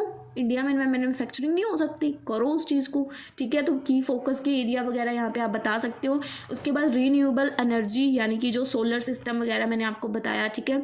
उसके बाद नेक्स्ट क्या है? केमिकल और फार्मास्यूटिकल इंडस्ट्री। यहाँ पे आपको पता है केमिकल और फार्मास्यूटिकल इंडस्ट्री पे मेन फोकस किन किन फैक्टर्स पे, किन किन चीज़ों पे टारगेट किया। हेडिंग सेम है, एक्सप्लेनेशन आपको देनी है, ठीक है। क्योंकि सिंपल क्वेश्चन में ना पूछा गया कि टारगेट एरियाज बताओ, मेक इन इंडिया ने किन किन पोजीशन, किन किन मतलब फैक्टर्स को टारगेट किया, किन किन चीज़ों को टारगेट किया। तो वो हेडिंग्स आपको पुराने क्वेश्चन वाली हैं, बस उसके अंदर एक्सप्लेनेशन आपको बढ़ा चढ़ा के लिखनी है। रेलवेज पे, क्योंकि रेलवेज को मॉडर्नाइज करना, एक्सपैंड करना, उसके इंफ्रास्ट्रक्चर को, ये ग्लोबली कॉम्पिटिटिव के लिए बहुत ज़रूरी था, ठीक है। उसके बाद फार्मास्यूटिकल और बायोटेक्नोलॉजी, ये तो हमने ऊपर भी देखा। इंफ्रास्ट्रक्चर को डेवलप करना, मॉडर्नाइज करना इंडिया के इंफ्रास्ट्रक्चर को ज़्यादा से ज़्यादा। उसके बाद स्टार्टअप्स को और इनोवेशन को मतलब एक कह सकते हैं उनको एक बूस्ट देना, उनको एक मतलब कह सकते हैं थ्रिव कह सकते हैं कि जैसे स्टार्ट करने के लिए मोटिवेट करना। इनका मेन गोल क्या था कि to create a thriving ecosystem for startups, कि ऐसा इन्वायरमेंट बनाना कि हर कोई बंदा स्टार्टअप्स करे, ठीक है। स्टार्टअप्स करेंगे, नए नए लोग अपना बिजनेस एक्सपेंड करने के लिए नई नई क्रिएटिविटी करेंगे, इनोवेशंस आएंगी, सभी सेक्टर्स में लोग स्टार्टअप करने के लिए बोले। क्योंकि मोस्टली लोग पहले का सोचते थे कि नौकरी मिल जाए, पर नौकरियां कैसे आएंगी जब कोई स्टार्टअप, कोई बिजनेस, कोई क्रिएशन ही नहीं करेगा। तो लोग यहाँ पे मेक इन इंडिया ने क्या कहा कि हमें स्टार्टअप्स खड़े करवाने हैं, कि लोग अपने स्टार्टअप स्टार्ट करें, तो जिससे इनोवेशन बढ़ेगी, लोग डेवलपमेंट, नई नई टेक्नोलॉजीज लाएंगे, प्रोडक्ट लाएंगे, न्यू न्यू क्रिएशंस करेंगे। अब देखा होगा आपने कुछ सालों में कितनी क्रिएटिविटी बढ़ चुकी है। तो यहाँ पे क्वेश्चन की कंक्लूजन दी गई है। अब एक क्वेश्चन और है, थर्ड क्वेश्चन जो 2023 में आया था कि with the success of make in India, कि मेक इन इंडिया प्रोग्राम जैसे सक्सेस हो गया, सो इंडिया एक मैन्युफैक्चरिंग हब बन चुका है ग्लोबल इकोनॉमी में। इसके बारे में एक्सप्लेन करना है। अब इस क्वेश्चन के अंदर इस चैप्टर का आपको जो भी ए से लेके जेड तक आता है ना, सब कुछ घुसेड़ के 6 पेज का आपको बना देना है। ऊपर वाले जो 2 क्वेश्चन किए उन दोनों में से या तो कोई एक क्वेश्चन का आंसर एग्जैक्ट इसके अंदर लिख देना, या दोनों को मिक्सअप करके उसका आंसर लिख देना। मतलब इस चैप्टर के बारे में, मेक इन इंडिया के बारे में, क्या इसके फैक्टर्स हैं, कैसे क्या इसका रोल है, किन चीज़ों पे इसने मेन फोकस किया, क्या टारगेट पॉइंट्स थे इसके, उन सबको मिला के आप इसका आंसर इजीली लिख सकते हो क्वेश्चन। तो चलिए गाइज अब हम लोग देखते हैं हमारा चैप्टर नंबर 5। चैप्टर नंबर 5 का हमारा सबसे पहला क्वेश्चन है, देखिए 2021 में एग्जाम में आया था। Compare and contrast the automatic route of ECBS with the approval route of ECBS। यानी कि आपको कंपैरिजन बताना है, comparison the contrast between automatic route और अप्रूवल रूट। ऑटोमेटिक रूट और अप्रूवल रूट के बीच का कंपैरिजन बताना है, जो कि दोनों ही ECB के अंडर आते हैं, ठीक है। सबसे पहले ECB क्या है? External commercial borrowing. External commercial borrowing refers to the loan या क्रेडिट फैसिलिटी जो कि प्रोवाइड की जाती है by the foreign lenders to Indian, जो भी इंडिया के लोग हैं उनको प्रोवाइड की जाती है, मतलब लोन्स देते हैं फॉरेन के लोग हमें, वेरियस पर्पसेस के लिए देते हैं। इसके अंदर इंक्लूड होता है कैपिटल एक्सपेंडिचर, इंफ्रास्ट्रक्चर की डेवलपमेंट के लिए, बिजनेस को एक्सपेंड करने के लिए, बहुत सारे पर्पसेस होते हैं जिसकी वजह से फॉरेन लेंडर्स इंडियंस को लोन देते हैं। Reserve bank of India RBI और जो गवर्नमेंट है इंडिया की, गवर्नमेंट ऑफ इंडिया रेगुलेट करती है इन बोरोविंग्स को, इंश्योर करने के लिए कि जो ये बोरोविंग्स हैं ये इन द लाइन रहें, they are in line with the country financial policy. जो भी कंट्री के रूल्स हैं फाइनेंशियल पॉलिसी के, उनके विद इन रह के ये मतलब काम करें और किसी भी इकोनॉमिक स्टेबिलिटी को ये इफेक्ट ना करें। ये बोरोइंग जो है ये दो मेन तरह की कैटेगरीज की तरह हो सकती हैं, ऑटोमेटिक रूट या अप्रूवल रूट। एक होता है ऑटोमेटिक, यानी कि ऑटोमेटिक आप काम कर सकते हो। सेकेंड वन इज अप्रूवल, आपको आरबीआई के अप्रूवल की ज़रूरत है। बोथ रूट्स अलाउ करते हैं इंडियन कंपनीज को कि आप फंड्स को रेज कर सकते हो एक्सटर्नल सोर्सेज यानी कि इंडिया के बाहर के सोर्सेज से, पर ये दोनों ही डिफरेंट प्रोसेसेस के थ्रू काम करते हैं जिसमें रिक्वायरमेंट्स इन्वॉल्व हैं, टाइप्स हैं। तो कंपेयर करते हैं, सबसे पहले बात करते हैं कि ईसीबी एक्सटर्नल कमर्शियल बोरोइंग के बारे में। Before dividing into the comparison के बारे में जानने से पहले हमें ये पता होना चाहिए कि ईसीबी क्या है और इसके क्या सिग्निफिकेंट है। ईसीबी है एक्सटर्नल कमर्शियल बोरोइंग, यानी कि इंडिया के बाहर से बोरो करना। External commercial borrowing are loans taken by, loans कौन ले रहा है? Indian companies. कहाँ से ले रहे हैं? फ्रॉम फॉरेन लैंडर, फॉरेन के जो देनदार लैंडर्स हैं उनसे। ये लोन्स बहुत तरह के हो सकते हैं, लाइक बॉन्ड्स, लोन्स या external sources of debt capital. ECB crucial role play करता है इंडियन कंपनीज को ये लोन प्रोवाइड करने में।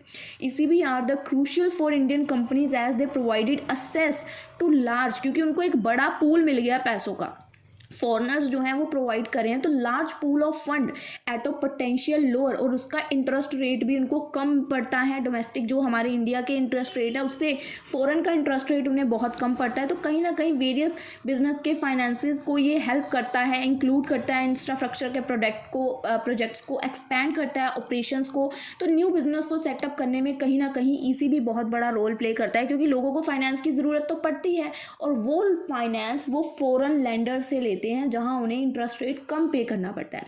अब हमें ईसीबी पता चल गया।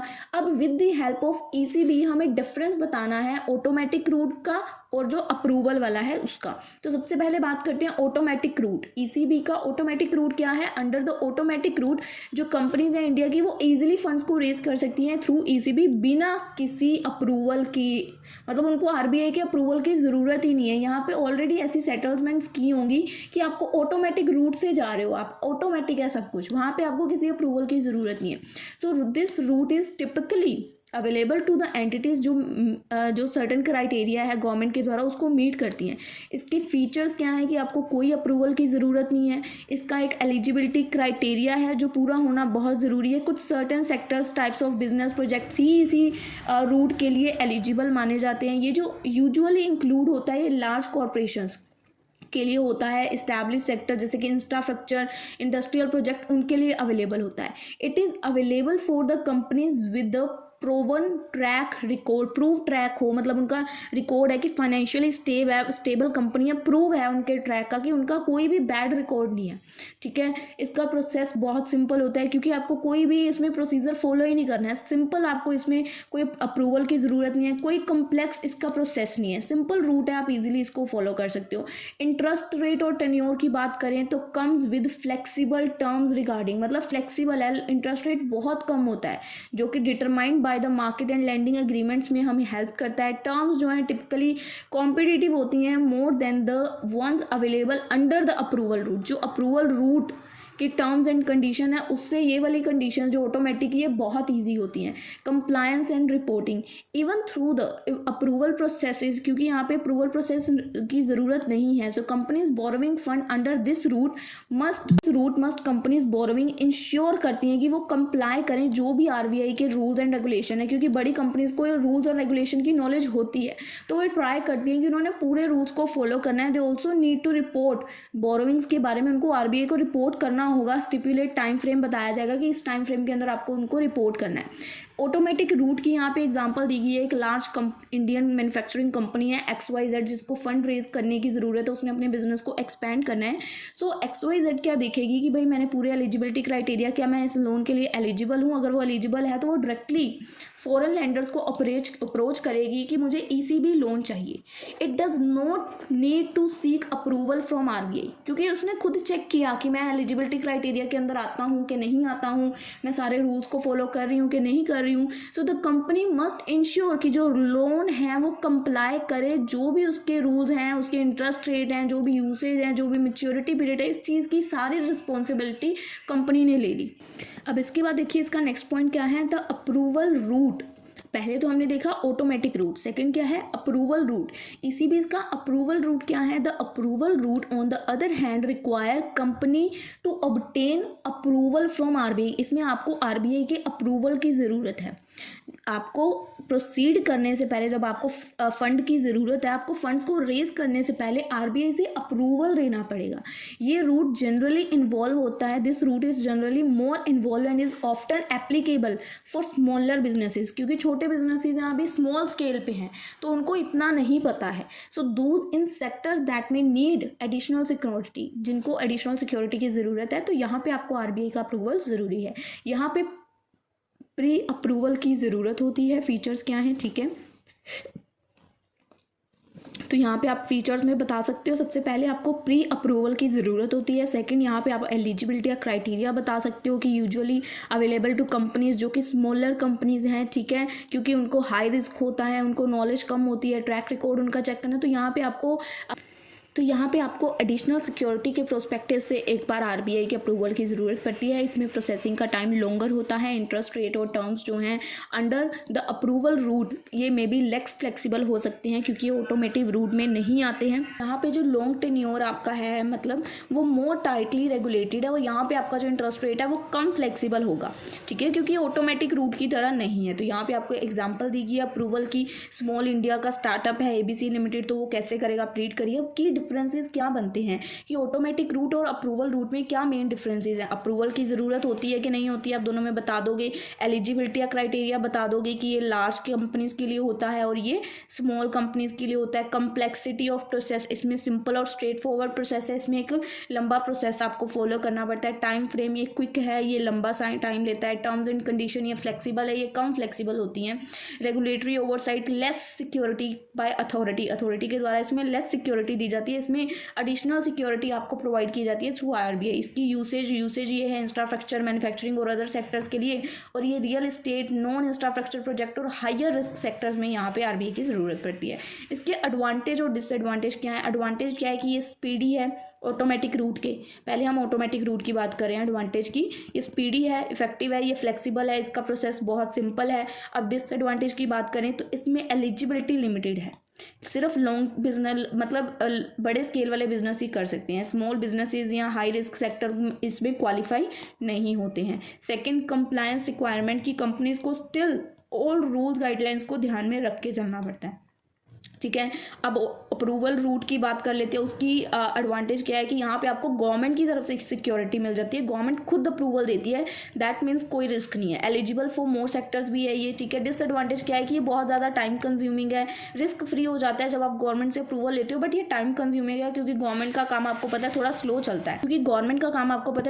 चलता है। सेकंड, इसकी डिसएडवांटेज की स्ट्रिक्ट टर्म्स हैं इसके अंदर जो फॉलो होनी बहुत ज़रूरी है। अब which route is better for companies, automatic route या अप्रूवल रूट। सो ये decision choose between the automatic root या डिपेंड करता है बहुत सारे सेवरल फैक्टर्स पे कि company for large well establish company है तो ऑटोमेटिक रूट बेटर चॉइस है, और अगर स्मॉलर और हायर रिस्क कंपनी है तो हम अप्रूवल रूट को बेस्ट मानेंगे, क्योंकि रिस्की है तो गवर्नमेंट के अप्रूवल के साथ चलना ज़्यादा बेस्ट रहेगा। तो यहाँ पे आप कंक्लूजन दे दोगे क्वेश्चन की, सिंपल सी।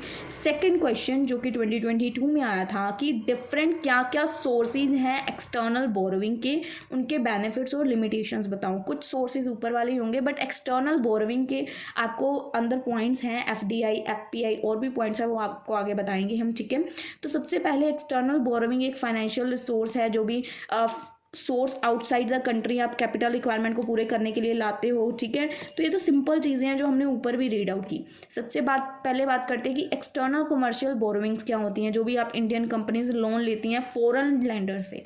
इसके बेनिफिट आपको फॉरेन कैपिटल का असेस मिलता है, इंटरेस्ट रेट कम मिलता है, लॉन्गर रीपेमेंट टेन्योर होता है, यानी कि पैसे वापस करने का जो टाइम पीरियड होता है वो लॉन्ग होता है रीपेमेंट। यहाँ पे फ्लेक्सिबिलिटी बहुत होती है। डिवर्सिफिकेशन ऑफ फंडिंग सोर्स, यानी कि ईसीबी हेल्प करता है कंपनीज को कि आप अपने सोर्स ऑफ फंडिंग को डिवर्सिफाई करा सकते हो, ठीक है। उसके बाद आप इसकी लिमिटेशन बता सकते हो। करेंसी रिस्क तो रहता ही रहता है, क्योंकि करेंसी फ्लक्चुएट होती रहती है। रेगुलेटरी कंप्लायंसेस होती है, यानी कि आरबीआई की गाइडलाइंस के साथ आपको कंप्लाई करना पड़ता है।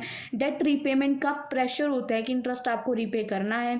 सेक्टर रिस्ट्रिक्शंस होती हैं, अब सेकंड ईसीबीएस मैंने फटाफट क्यों कराया, क्योंकि हमने ऊपर भी पढ़ा इसके बारे में। अब बात करती है कि फॉरेन डायरेक्ट इन्वेस्टमेंट क्या है। इसके अंदर इसी का सेकंड पॉइंट है कि हमने देखा वेरियस फैक्टर्स बताने हैं हमने इलेक्ट्रॉनिक एक्सटर्नल बोरोइंग्स के। First is ECB, second is FDI. Foreign direct investment भी तो आती है हमारी कंट्री में। यहाँ पे इन्वेस्टमेंट्स जो है फॉरेन एंटिटीज़ हमारी कंपनी में करती हैं, ओनरशिप लेती हैं, इक्विटी लेती हैं, ठीक है, या खुद आके यहाँ पे अपने बिजनेस को एक्सपैंड करती हैं। So FDI involve long term investment. So इसके बेनिफिट्स क्या हैं? कैपिटल हमारे यहाँ आती है, फॉरेनर्स की कैपिटल, फॉरेन कैपिटल हमारी इंडिया में आती है, जिससे हमारी इकोनॉमी ग्रो होती है, टेक्नोलॉजी ट्रांसफ़र होती है। एफडीआई के आने से टेक्नोलॉजी ट्रांसफ़र डोमेस्टिक कंपनीज को अलाउ करती है कि आप एडवांस टेक्नोलॉजीज, सिस्टम, नॉलेज का यूज़ करो। नई नई जॉब्स क्रिएट होती हैं, प्रोडक्टिविटी लोगों की इन्हेंस होती है, एक्सपोर्ट ज़्यादा से ज़्यादा बढ़ जाता है। क्योंकि फॉरेन इन्वेस्टमेंट्स का आने का मतलब क्या है कि हमारी प्रोडक्शन एक्सपैंड हो रही है, हमारे एक्सपोर्ट्स बढ़ेंगे, इंप्रूव करेंगे हमारे कंट्री की फॉरेन एक्सचेंज रिजर्व को।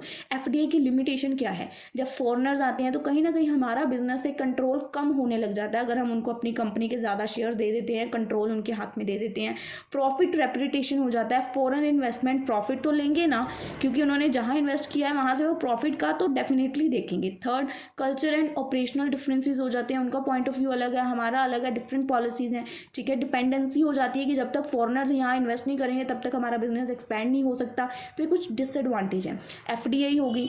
अब आता है FPI, foreign portfolio investment. Portfolio पता है क्या होता है? जो स्टॉक एक्सचेंज में इन्वेस्ट करते हैं फॉरेनर्स।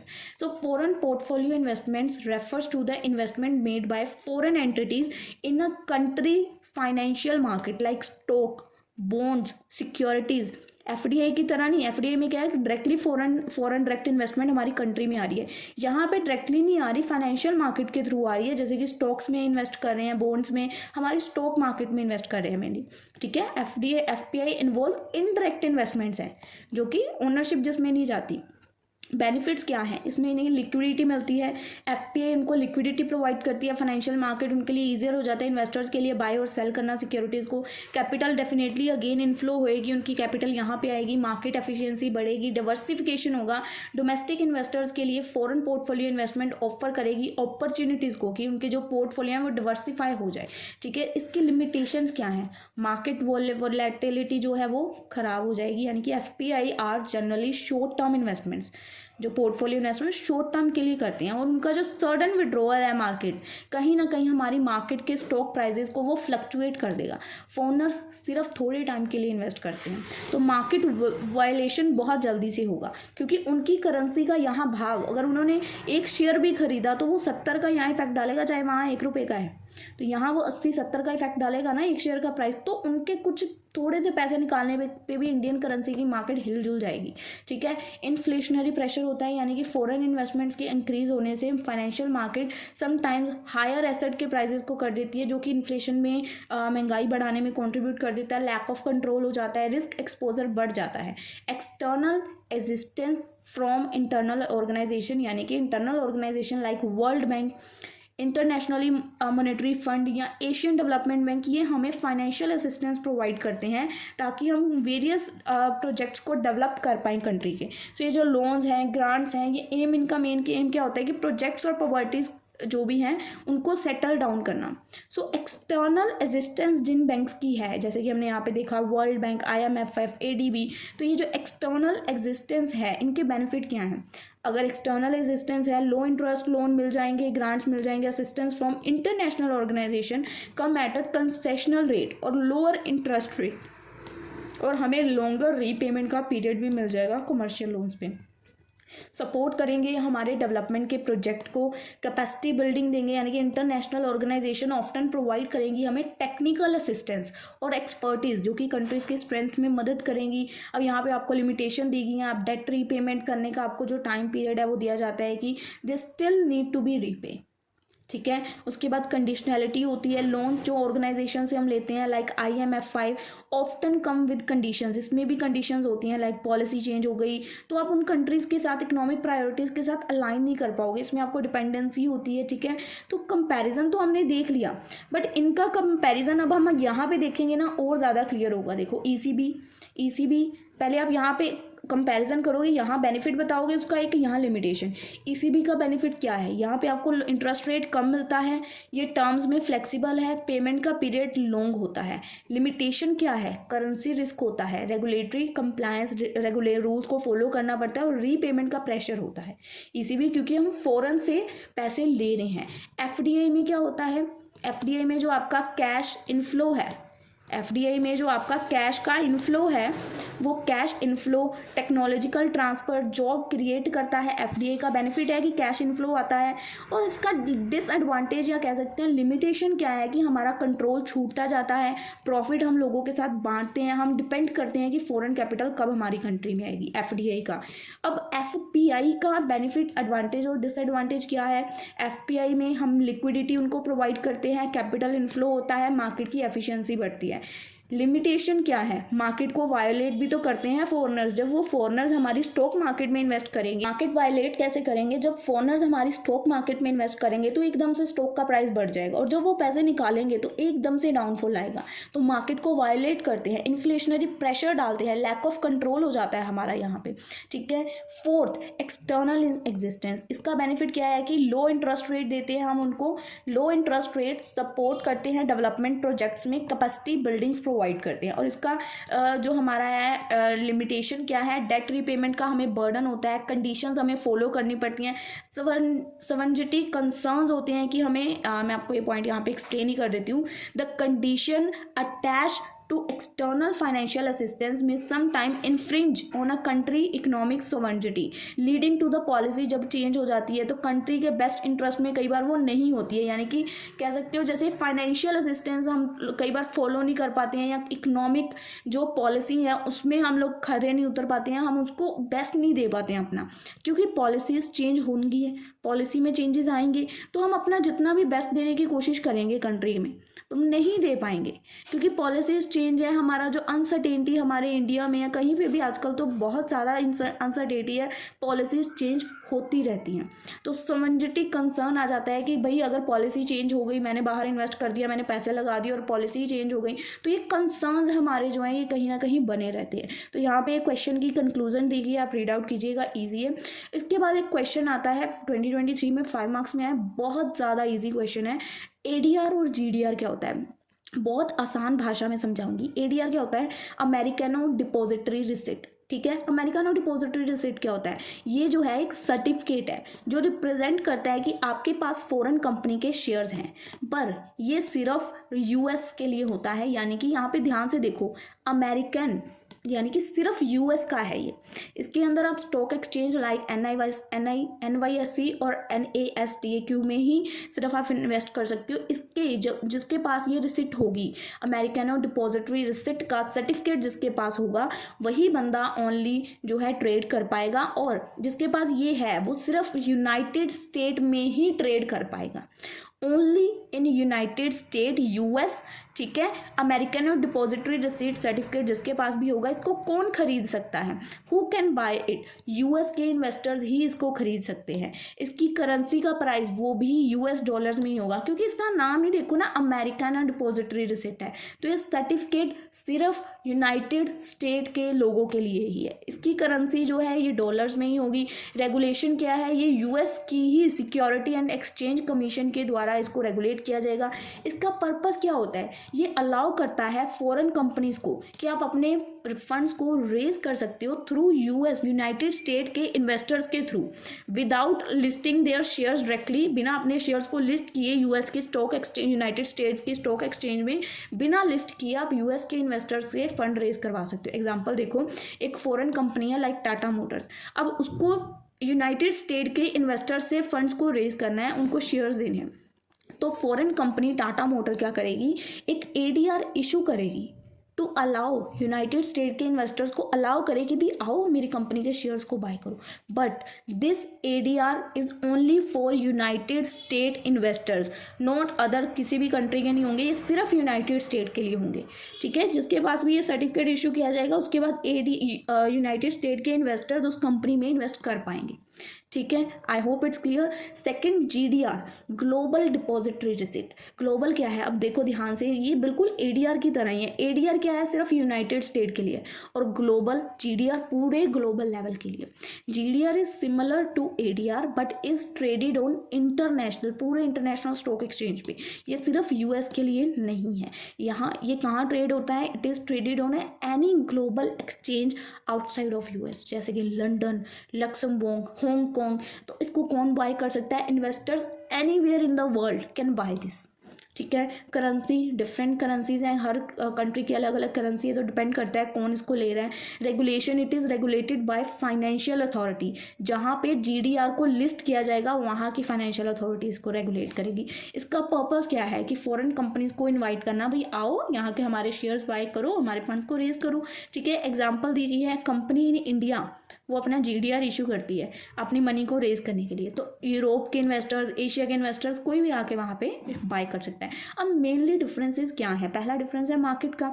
ADR सिर्फ US की मार्केट के लिए और GDR मल्टीपल इंटरनेशनल मार्केट्स के लिए। सेकंड करेंसी, ADR सिर्फ US डॉलर की करेंसी यूज़ करेगी, GDR में वेरियस करेंसीज आएंगी। टारगेट इन्वेस्टर्स ADR में सिर्फ US, और GDR टारगेट करती है ग्लोबल इन्वेस्टर्स को। ठीक है, अब इसका एक टेबल फॉर्म में यहाँ पे डिफरेंस दिया गया है, आपको खुद रीड आउट करना है। मैंने बहुत डिटेल में आपको ये समझा दिया क्वेश्चन, ADR और GDR क्या है। ठीक है, तो डिफरेंस आपकी स्क्रीन पे आपको रीड आउट करना है। अब कुछ बच्चे होंगे जिन्होंने मेरी सिर्फ यही वीडियो देखी है, तो उनके लिए एक स्पेशल चीज़ है कि उनको एक क्वेश्चन सिर्फ ज़्यादा करना है, सिर्फ, सॉरी आपको बता रही हूँ मैं बाद में, बट एक क्वेश्चन सिर्फ, इसकी आई थिंक 10 मिनट्स की मेरे चैनल पे वीडियो है, बट ये क्वेश्चन 2019 तक मतलब कंटिन्यूसली रिपीट हो रहा था, और अब फिर ये क्वेश्चन रिपीट होना शुरू हो गया। सिर्फ एक चैप्टर है, चैप्टर नंबर 4, उसमें से सिर्फ एक ही क्वेश्चन है जिसकी सिर्फ एक ही वीडियो है, सिर्फ 10 मिनट की। सो आई वुड नॉट सजेस्ट कि आप इस क्वेश्चन को स्किप करें, क्योंकि क्वेश्चन थोड़ा इंपॉर्टेंट पॉइंट है, क्योंकि ये पीछे 1-2 साल में नहीं आया, बट ये कंटिन्यूसली पीछे आ रहा था और अब ये फिर आना स्टार्ट हो गया। तो ये क्वेश्चन बहुत ज़्यादा इंपॉर्टेंट है। प्लीज़, एक छोटी सी वीडियो है जिसका लिंक मैं नीचे डिस्क्रिप्शन में देने वाली हूँ, प्लीज़ उसको ज़रूर देखें। एंड अगर आप लोगों ने अभी तक ये वीडियो देख ली है, ठीक है, तो पार्ट 1 तो आप लोगों ने देख लिया, इसका पार्ट 2 अकॉर्डिंग टू मी मैं बहुत हार्ड ट्राई कर रही हूँ कि आज शाम तक, यानी कि रात तक या तो अपलोड हो जाए या कल मॉर्निंग, क्योंकि परसों आप लोगों का एग्जाम है। ठीक है, परसों इश्यूज़ का एग्जाम है ना, बीकॉम 3rd सेम का, तो या तो कल मॉर्निंग इसका यूनिट 2 मेरे चैनल पे अपलोड हो जाएगा, बट वो वीडियो पब्लिक नहीं रहेगी। उसका लिंक जैसे ही वो अपलोड होगा ना, इस वीडियो के, ये जो पब्लिक वीडियो है इसके डिस्क्रिप्शन में मैं शेयर कर दूंगी। जैसे ही यूनिट 2 अपलोड होगा उसका लिंक यूनिट 1 के डिस्क्रिप्शन में आ जाएगा, आपको पता चल जाएगा कि वो आ चुका है, बट उसको देख वही बच्चे पाएंगे जिन्होंने सब्सक्रिप्शन ज्वाइन की होगी। मैं आपको बार बार बोल रही हूँ, सब्सक्रिप्शन में आपको नोट्स भी मिलने वाले हैं, सब्सक्रिप्शन में आपको वीडियोस भी मिलने वाली हैं। सो अगर आपको लगता है कि आपको कंसेप्ट जल्दी से जल्दी क्लियर करने हैं, क्योंकि हम लोग सभी सब्जेक्ट्स पे वीडियो लाने वाले हैं, सिर्फ एक बिजनेस मैथमेटिक्स में मुझे थोड़ा डाउट है, पता नहीं मैं ला पाऊंगी कि नहीं, बाकी सारे सब्जेक्ट की गारंटी वीडियोज़ आने वाली हैं। तो प्लीज़ सब्सक्रिप्शन ज्वाइन कर लें, बिल्कुल अफोर्डेबल प्राइस है, 59 रुपीज़ फॉर, मतलब 1 मंथ 59, कुछ ज़्यादा नहीं है। एक सब्जेक्ट की फ़ीस भी 500 प्लस देती हुआ, तो 59 में पूरा सेमेस्टर आपका निकाल रही हूँ, उससे बड़ी बात तो कुछ है ही नहीं ना। सो that's all about today's video. Unit 1 की वीडियो हम यहीं पे वाइंड अप करेंगे। आई hope you like this video. आपका कुछ भी डाउट्स हैं, कुछ भी आपको क्लैरिफिकेशन चाहिए, you can directly message me on my Instagram. आपको जल्दी से जल्दी रिप्लाई करने की मेरी पूरी ट्राई है। वहाँ पे ना एक्चुअली मैसेजेस की लाइन लगी पड़ी है सुबह से, अभी मैं वीडियोस बना रही हूँ तो मैंने मैसेजेस कईयों के सीन भी नहीं किए, तो वीडियो बनाने के बाद वो देखूंगी, जिनके मैसेजेस आए होंगे आई विल रिप्लाई, बट मैं बीच बीच में इंस्टाग्राम चेक करती रहती हूँ ताकि मैं आपको रिप्लाई जल्दी से जल्दी दे पाऊँ। ठीक है, तो आपका जो भी डाउट आप मुझे डायरेक्टली क्योंकि सबसे ज़्यादा एक्टिव मैं इंस्टाग्राम पे हूँ, टेलीग्राम पे भी ग्रुप में मैंने वीडियोज़ डालती, बच्चे वहाँ पर अपना इंटरेक्ट कर सकते हैं, बट मेरा वहाँ पर बहुत कम रोल है। ठीक है, तो आप मुझसे डायरेक्टली इंस्टा पे बात कर सकते हो, सबसे ज़्यादा मैं वहीं एक्टिव होती हूँ। So that's all about today's video. I hope you like it and please share this video with your friends and your college group so that we can create videos more like that. So मिलेंगे हम लोग आपसे अपनी अगली video में, तब तक के लिए स्टे ट्यून्ड, गुड बाय।